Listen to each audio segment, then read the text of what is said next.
So guys, let's see what is cells of neural system. So we have all the cells. We're gonna study the CNS cells, the PNS cells, and most important, the neurons.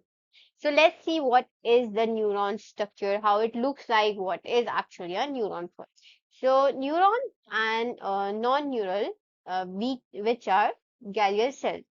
Okay, so we're gonna see the glial cells also, but let's see what is neuron. So neuron is something very permanent, signal transmitting cells which be receiving input and delivering the output. So that's what they do. Now, how they receive the input? They receive it through the dendrites. All right, and how they do actually send it? The send the output is through the axon. So now what is the work of neuron? In simple words, it actually carries the message, whatever the message we receive in our body, they carry it to all over the body, and it just allow us by this process, it just allow us to breathe, talking, eating, walking, thinking, and whatsoever. So this is basically a mechanism how a brain, how a body works or tells us to work. Now something we have to see here is how it looks like. What is going to be the body structure of it? So the first thing they have here is cell nucleus. They have a cell nucleus inside a cell body. Alright. And the cell body we having these branch like structures which is dendrite. All right, now we saw it, what dendrite be doing. Dendrites be receiving the input, the information. Now this dendrites and the cell body is being extended into the axon. We have this middle part is axon here, the red one, not this purple one. Purple ones are Schwann cells, which we're going to see further in the later lectures. So the Schwann cells be having myelin sheath, alright? But here we will just see the axon, and now the axon is getting into the terminal. They're having their own terminals, and these terminals in that tip of it, they are making synapse. Now they're telling us that dendrites and cell bodies, these both structure, this part is uh, can be seen on nissil straining. Now, what is that? It's a kind of a strain basically. So when we strain the neuron, we can see with this strain, we can see the dendrites and cell body very clearly. And why is that? It's just because the nissil straining we having nissil granules, and granules are a aggregation of ribosomes. All right. So that is why we can see it here. Okay, and they have the axon sync. So they have the granule. So it is seen on it. Now, why the axon is not? Because axon we not having the RER, rough and the coplasmic ribosome. Sorry. So that is what they're not going to have. That's why they're not going to be seen. Now we have the markers. So the markers are going to be the two protein things. First one is going to be the neurofilament protein. All right. And the other thing is going to be synaptophysin. Now, what is synaptophysin? It is something here. It is basically a protein. It's a kind of protein. Tophysin, you can understand with this thing that tophysin is a protein. Tophysin, right? And the synapse is happening. So basically, you can understand with this word only that, okay, this is something, what is going to be here. Now, this synaptophysin is basically a protein which we expressed on the neural cells. This protein plays a very important role in the regulation of synaptic vessels like neuron transmission, and also it is very very important for the formation and the function of sinuses both. So that's how it is a marker. And how these markers be used? What is the work of this marker? So it is basically used to identify neuroendocrine differentiation in the tumors. They, if we actually want to see a tumor and we want to just differentiate stuff, we can just have this as a marker. So if the differentiation is well defined, then what we get to know, we get to know that this is a neuroendocrine tumor. What is the form of these tumors? The neuroendocrine tumors is carcinoid tumor, right? What is coming in your brain? The first thing you're coming in your brain is carcinoid tumor, neuroendocrine carcinoma, neuroblastoma, and other related conditions. So now we have is CNS glial cells. So what are glial cells? First, we need to know that, as we saw, they are non-neural cells inside the CNS, and also it can be in PNS also. But right now we are seeing the CNS thing. They basically help in homeostasis. It helps in maintaining the homeostasis and the hold, just to have that hold. And also they do form myelin. Now we will see how they are derived. So as we saw in our first lecture that these cells are derived from the neuroectoderm. Okay? We had that neuroectoderm and the CNS glial cell was getting derived from that. We can see it here, but except one thing, that microglia. Because microglia is derived from mesoderm. So this is the exception. And how we are supposed to remember this is by this M and M thing. Okay, that's how you can remember that two mm thing are like mesoderm and microglia. Now, PNS glial cells, this is also we saw in the first lecture that these cells were getting derived from the neural crest cells. Okay, neural crest ectoderm. Now we saw what is myelin. Now here we have this myelin. You can see the axon here and the sheath which is getting wrapped up over it is myelin. It's called myelin shell. So that's what we can see here. Then myelin is a multi-layer wrapping of electrical insulation formed around neurons. So this is what they're saying, that they are a electrical insulation which forms due to the myelin shell. It gives us a high conduction velocity of transmitted signals. Now, what is this saltatory conduction? We need to know it, as the myelin shell acts as an insulator, right?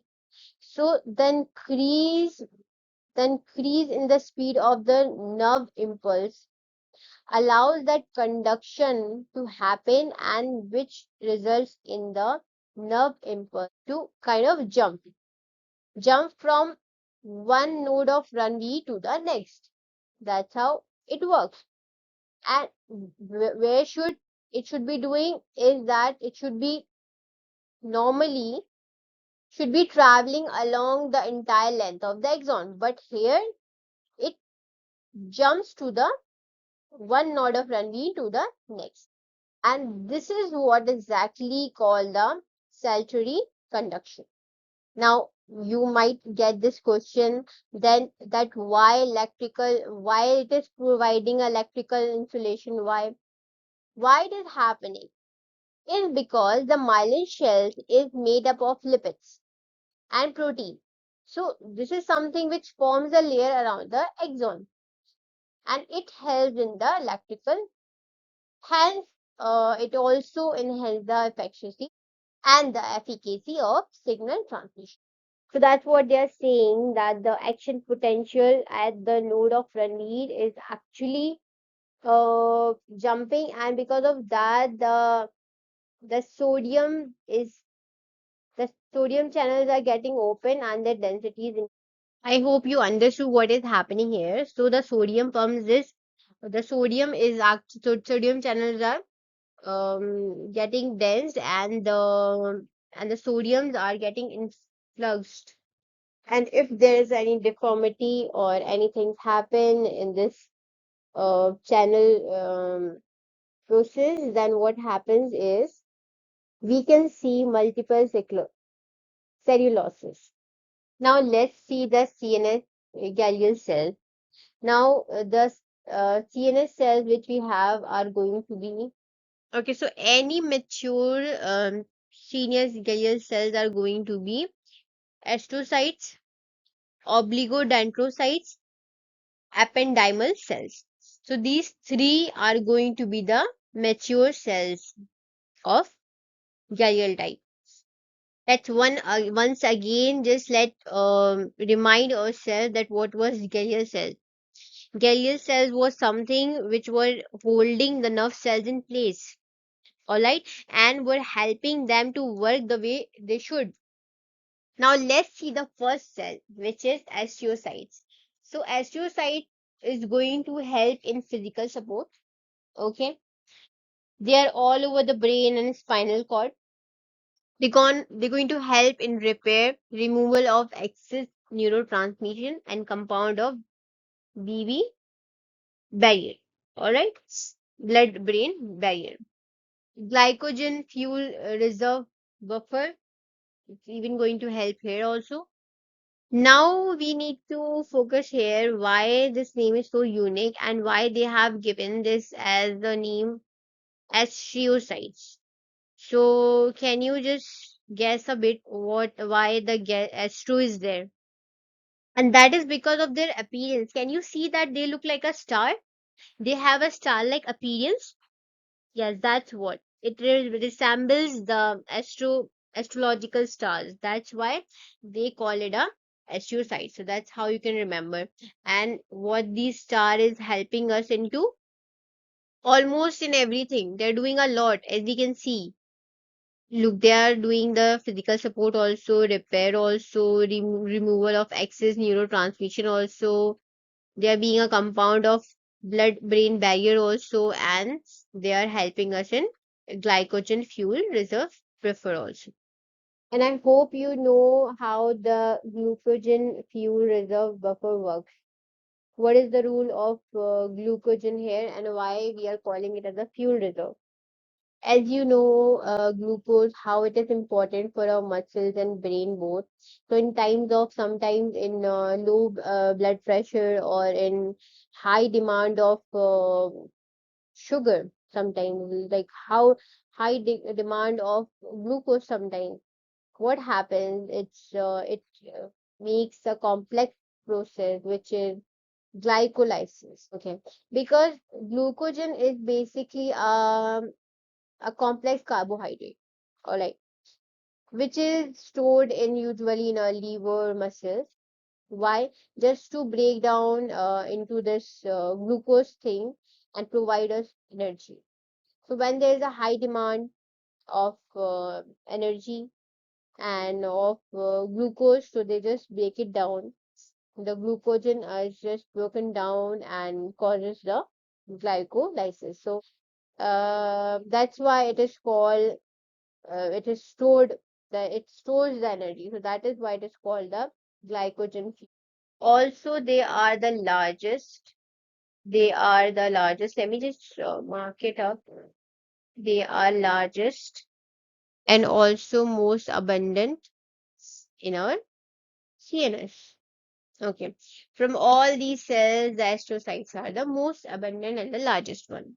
So it also works as a reactive glycolysis whenever there's an injury or there's something like trauma thing happened or infection happened, leukemia happened, stroke, autoimmune response, neurodegradation, or anything like injuries or conditions happen, then what happens that we get to see this reactive glycolysis. Now, what is reactive glycolysis here? It is, let me mark it. It is actually an abnormal increase astrocytes. It's an abnormal increase of astrocytes. And why it happens? It's in the response of the injury. How it happens? It actually reactivates or activates and it activates the process. of the proliferation of astrocytes, which actually leads into the formation of this Gallial scar, which we saw in the previous lecture also. What was the Gallial scar? So that's how it happens. And then the reactive osteoglycis aims to contain the damage and, target the repair and modulate the inflammatory response in the abnormal increase of number of astrocytes here. Now, oligodendrocytes are very crucial for myelinating the axon, which we saw here. The axon is myelated. So how are they myelated? They are myelated through this process, which happens due to the oligodendrocytes. And not just it myelate the axon, but it also myelate the optic nerve, the CN. So what this cell be doing? This cell actually form a myelin shell around the multiple axons, and like now you can see here, each axon, each cell myelates many axons, 30, which eventually helps us in maintaining the integrity of neural circuits. And why does it is called a fried egg? Because and why his name is fried like that, oligodendrocytes, because it looks like an egg, so that's how they are making an appearance of a fried egg. If you look histologically. Now there are predominant type of glial cells in the white matter. We are going to see it more abundant form in the white matter. This let's remember to mark it dominant. They are dominant in the white matter. So here in CNS, these oligodendrocytes are responsible for myelinating the axon. But what happens in the PNS? In PNS, the Schwann cells are responsible for myelin. So this is the difference. In PNS, the Schwann cells are there, and in the CNS, the oligodendrocyte cells are doing the same work. Now, if there is the injury in oligodendrocytes, what are the problems we are going to see is multiple sclerosis. So they're going to be multiple sclerosis, and they're going to be leukodystrophies, progressive multifocal leukoencephalopathy. Now, what is multiple sclerosis? Okay, it's a kind of a disorder where immune system attacks the protective covering of the nervous cells, and like it also it might attack to the nervous, optic nerve also, spinal cord also. Why optic nerve? Because it is myelated, right? And it's if there's a thing problem in oligodendrocytes though, so it's going to attack the myelinated shield. Okay, so in leukodystrophies, it's just a degenerative disorder of white matter. It is usually inherited disorder. So leukocytes is the same thing, the degeneration of the white matter, right? We can know it from the name also. It's leuko means white. This means disorder, and troph means growth. So it's a white matter growth disorder where we can see the degeneration of the white matter. Now we have progressive multifocal leukoencephalopathy. So it is a rare disorder, yet it's fatal because it's a viral disease which causes a progressive damage, and it causes an inflammation of the white matter. Again, we can know from the name, and that too at multiple locations. So this is what they're saying. It's progressive means it's progressively damaging, or then inflammation is there. From this word we can know that. And now the multifocal, it's at the multiple location. And now the LECO thing is there, it's of white matter again.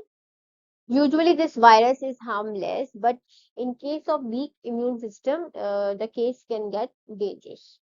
Now the next we have is ependymal cells. Now what are ependymal cells? First, so they are basically derived from the vertical zones or verticular zones, right? And as the name suggests, epidermal, of course, the epithelial layer has to be there.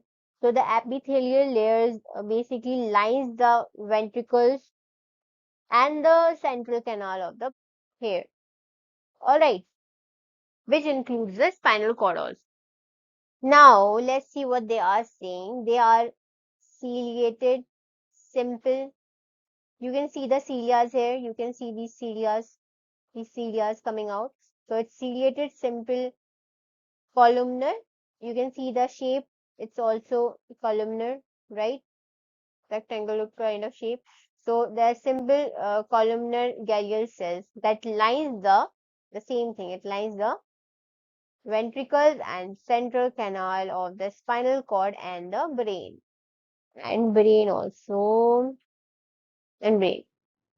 Now the apical surface are covered with cilia, okay, which we saw, which helps in circulation or in the CSF, okay, inside the cerebrospinal fluid. It also have microvilli, which also helps in the CNS absorption. So this is something to focus here, that cilias are getting used for the circulation. Of course, cilias are used in the movement. And here the microvilli are actually using in the absorption. They are responsible for the absorption thing. Like normally everywhere it happens. So here also the same thing are happening. So they are also specialized epidermal cells. They produce specialized epidermal cells, which produces the CSF in the end. So these specialized epidermal cells are seen in here in choroid plexus. Now, how it works? It works through a machine. Okay, it's a kind of machinery you can think, kind of a machinery for iron transport and the secretion of different molecules, which actually produces the CSF through the specialized cells. So there's a lot of things happening in between, a lot of iron transport and secretion happening. This is it. Now let's move to the next slide. Okay, so in this slide we have microglia cells. The last cell of CNS we're gonna write, that is microglia. So what microglia is? Microglia is a kind of very important cell in our CNS, because it is the very first and main defense of CNS. Like it's the main active immune defense. All right. So whenever any tissue damage happens, it activates the response in the form of release of inflammatory mediators like nitric oxide, glutamate, and they are not see in the nissle. Uh, they are also a dead cell remover. They eliminates the microbes and the dead cells, redundant synapses, protein aggregations, and other particles. All right. So they are also phagocytic cells of the CNS. Here we have some information related to HIV. So if microglia cells are infected with HIV, if there's a patient like that, so what's going to happen? The microglia cells are going to fuse, and what they're going to form is they're going to form a multinucleated giant cells. All right. Um, and what we will see is dementia. We are going to see HIV associated dementia, degeneration. So their thinking and remembering ability is going to be at risk. Now we have is PNS glial cell. So in PNS glial cell, we are going to have two types of cells, that is satellite cells and Schwann cells. So Schwann cells are like similar ones like oligodendroid cells. Okay, they are also forming the myelin cells, sorry, and in the satellite cells, they are working as in stem cells. They are basically a myelogenic stem cells which are responsible for muscle D throughout our lifespan. All right. According to the capability of to extend, differentiate, and provide a new of nuclei to group. That's other things they're going to do. Also, here what we're going to see is that this surrounds the neural cells bodies in ganglia. How? Because they are closely enveloped. They closely envelope the cell bodies, especially in the sensory and sympathetic and parasympathetic ganglia. So wherever we are going to see the ganglia, we are going to a surrounding form of these cell bodies of satellite cells. They show a similar support role to astrocytes also because they supply the nutrients. They supply the basic nutrients to the surrounding neurons. That's why they are a supportive role to astrocytes. Schwann cells myelinate the axon in PNS, including this cranial nerve third and 12th. So what is a cranial nerve third? A cranial nerve third is oculomotor nerve. Let me write it here. Oculomotor nerve. And then the 12th one is hypo hypoglossal nerve. Okay, so these are the nerves. They are going to myelinate. So in the CNS we saw that the oligoastrocyte cells were myelinating the optic nerve, cranial nerve, cranial nerve, second optic nerve. And here we can see that they are the such one cells are doing the same work in the PNS, but they are they are myelinating the axons, and also they are myelinating the cranial nerve, oculomotor, and hypoglossal. So what this S100 denotes is that it is actually relating to the axon diameter and degree of myelination. Okay, so each myelinates a single axon. Here it is myelinating a single axon, but in the obligo sites we saw that they were each were myelinating multiple axons. A lot of so because it's myelinating the single one, so it's also called such one. All right, their injury we can see in GBS syndrome. Jan, so now let's see once in this diagram. Here we have a central nervous system, and here we have a peripheral. Now we are going to see the cells. They are getting surrounded to the ganglia. We have the ganglia, and the Schwann cells are here. They are myelinating. Now we have here. We have that layer, and we have Microglia, astrocytes. So this is what this was about the diagram, and that's how we finished